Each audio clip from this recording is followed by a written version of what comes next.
Rosanna Allen-Cahn MP is also a doctor. Penny Mordaunt, a naval reservist. Douglas Ross, a football referee.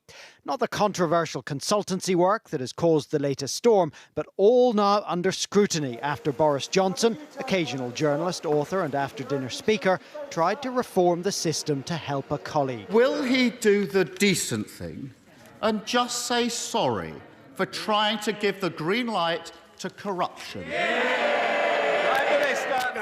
Mrs. Speaker, yeah, well, yes, as I've said before, it certainly was a mistake.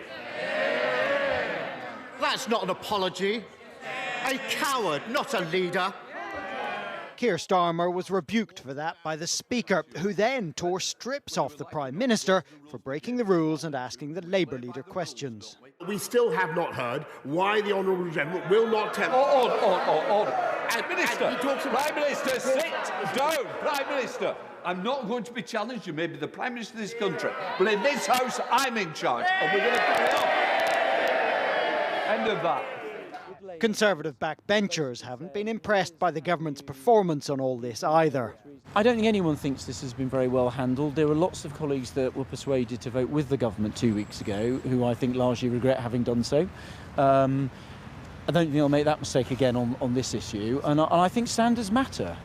The Prime Minister later admitted that trying to change the standard system to help Owen Paterson had been his fault. It was a mistake and that it was my mistake.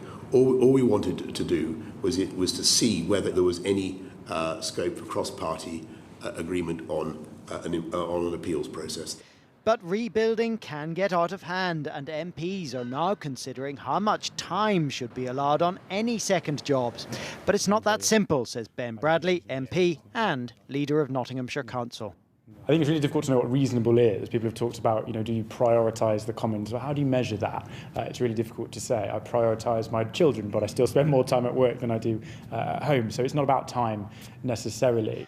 Tonight, MPs voted to ban paid consultancies, with further details to be worked out by committee. But they rejected a Labour proposal setting out a timetable. It is unbelievable that after the last 2 weeks, the Prime Minister has whipped his MPs yet again to vote down a plan of action on standards. And that tells you all you need to know about how seriously the Prime Minister is actually taking this issue. Before his day was over, the Prime Minister had to address his backbenchers, and he's reported to have told them, on a clear road, I crashed the car into a ditch. Carl Dinnan, News at 10, Westminster.